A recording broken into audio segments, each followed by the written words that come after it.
Hi, and welcome back to Craig's World. My name's Craig. Welcome to What Is My Madness. Right, today we're going to be doing another video on Mouse's powder coated parts. And I do have to admit, I'm quite impressed. I'm really impressed. So last night I was taking a lot of the tape off, which are these, as you remember on one of the videos where I covered these up. There's no problem, you can get them powder coated, but you would have to rethread them. And I've done the same. I've gone through, I've put a couple of things on that side. And what we're going to do is we're going to get this one right and probably the front one or some of the bushes. So that's this video.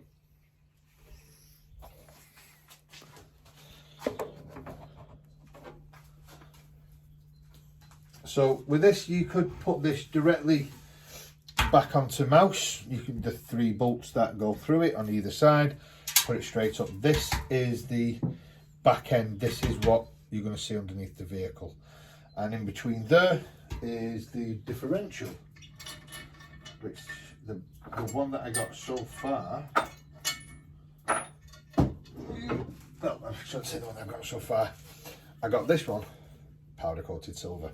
So this would actually fit. Up.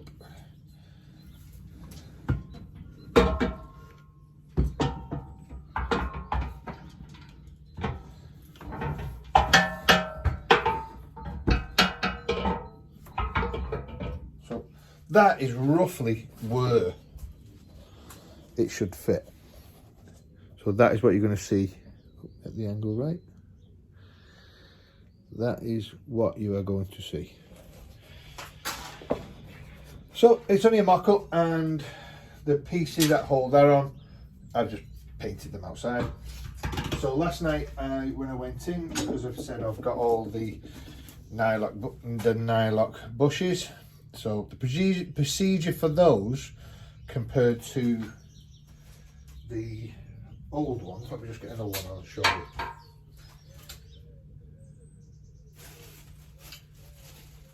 This is where we have bags. You put everything in bags so you know exactly what part goes where. These are the old ones. Now, I don't so much like these because they're split, they're dead easy. The mechanics don't have to take these off. They can go, well, they're the front ones, but they can go like that and they get clamped down. With the nylock ones, you have to take them off. The best way I do it is put a load of washing up liquid. Put a load of washing up liquid over this, put them in boiling water because they do not have a cut, and these will never have to change, ever have to change these. And then so you warm them up, a bit of soapy water on that, you push it, and then just push them down and they go round. And that these should fit there. And because I've done these yellow, some people might not like it. Some people, it's do what you like for the colour that you like. I'm trying to do mouse in all Sharpie colours. So what I'm, you know, like the Sharpies you highlight things with. That's Sharpie blue, Sharpie yellow, Sharpie green. So this is one of the things that I'm doing.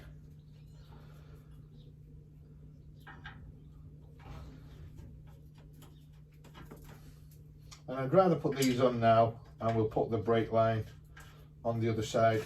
Let me turn it around. It's not a big deal, you can put them on whenever you want, but I just like to put things, especially with this, on work.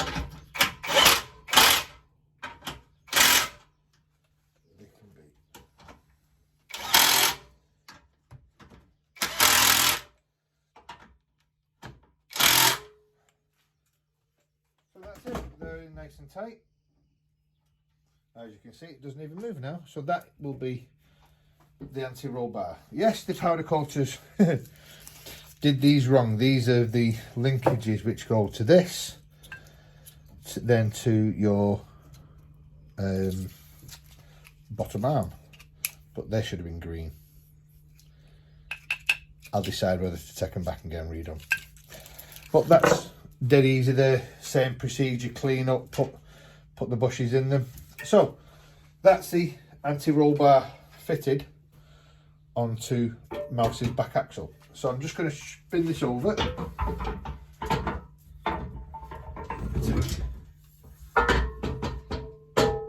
That out the way.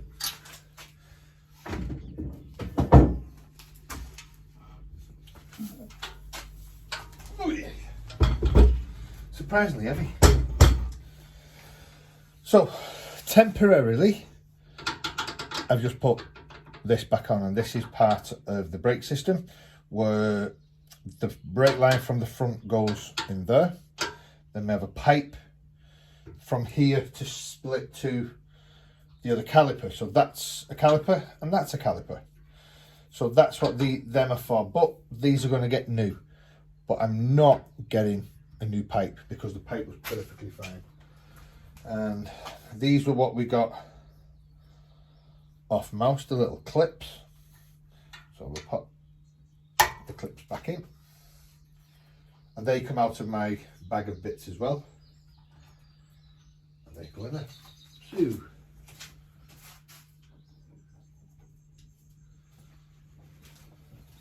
because the brake line all got cleaned up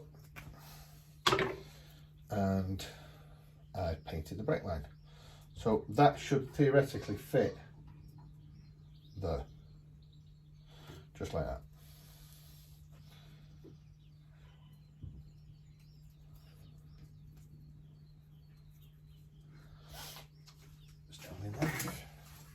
Because that Gorilla tape is amazing. It really is.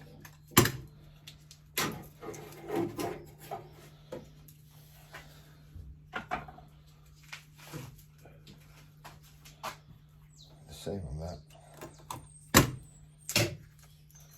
Just for now, I'm just going to nip these up because, like I said, I'm putting the parts back to where I know they go. So when I come to put a new one of these to the calipers, I can just easily unbolt that but keep this in.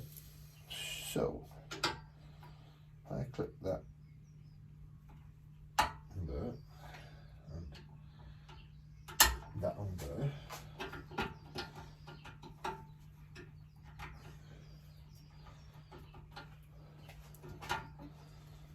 Don't be afraid to give it a little bend.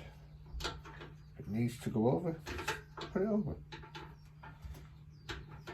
Tell you what I might do with this one actually is take off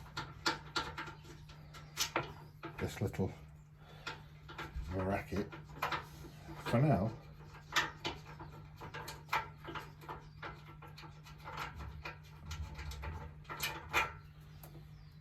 Just nip it onto that first.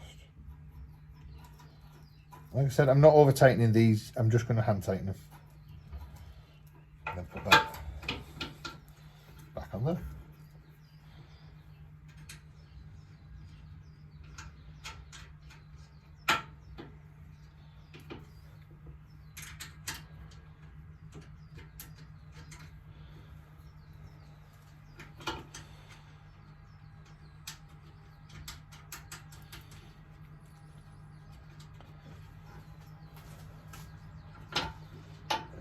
Tight the other one.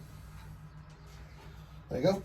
So now this bit you will never see, this yellow pipe. You might see a little bit here, but you're never going to see this because this is where the drive shaft comes in. But it's an integral part to the brake calipers. So at the moment I would say that this is now complete, this side, because the underneath, lift it up and show it.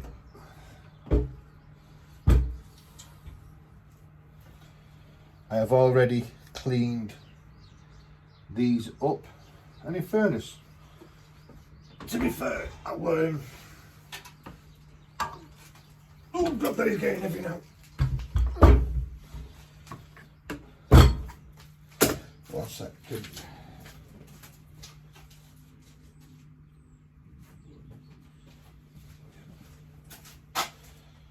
So these are the covers for the diff.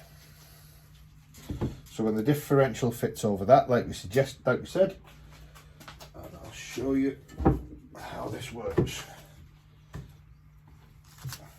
Obviously you've got to put the bearings back in these, and we're having nylock polyurethane as usual.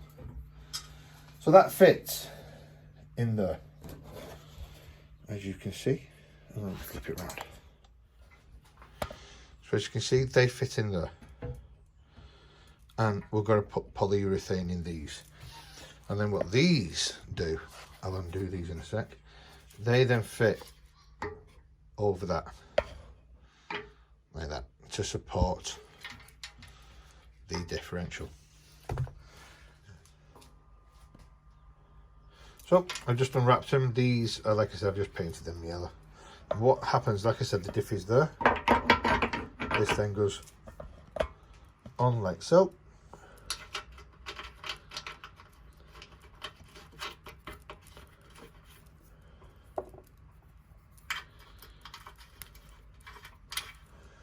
And what we will do, we'll tighten them first.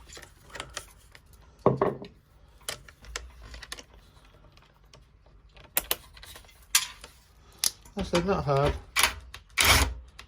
just nicking them.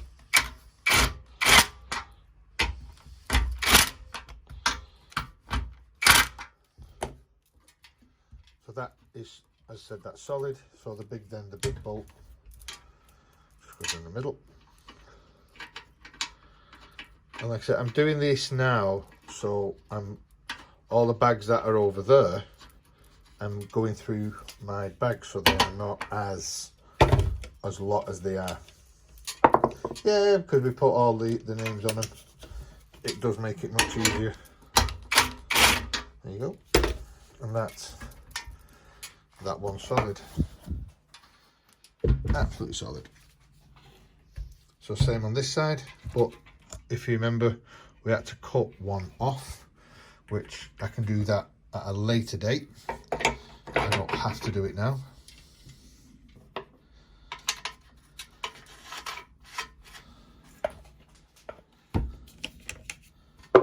This is basically the last couple of bolts for this differential, for the back axle. And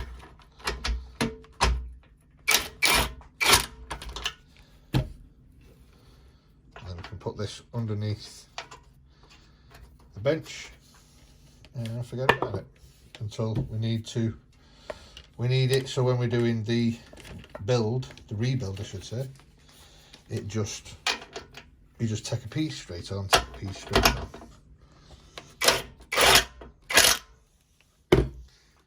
Same thing, there you go, done. So that's it. I've even put the bolts where the arms go through there, so I know they're fine. Little bolt here we have to make a little bracket for the wiring harness, but that's this part as of now complete. So you can now see what underneath the car is going to look like. Sharpie blue, Sharpie green, Sharpie yellow, and that's the back. So this is, as you can see, the one that I've took off most, if you remember, when I got some bits, but this is how bad this was. And as you can see, that was what we have just replaced with the new bushes. But I'll keep it, I'll strip it because it may come in useful. And this is the finished product. That what you've just seen is that. And as you can see, it's stunning in this light. I don't think the camera will do it justice on how nice it looks, especially when you're going to see the silver diff in the back, because the bumper, this isn't going to have a bumper at the back, it's all going to be open. And remember guys, on rusty Miata parts like these, you've got to work on them every day. Cheers guys, I'll see you on the next one.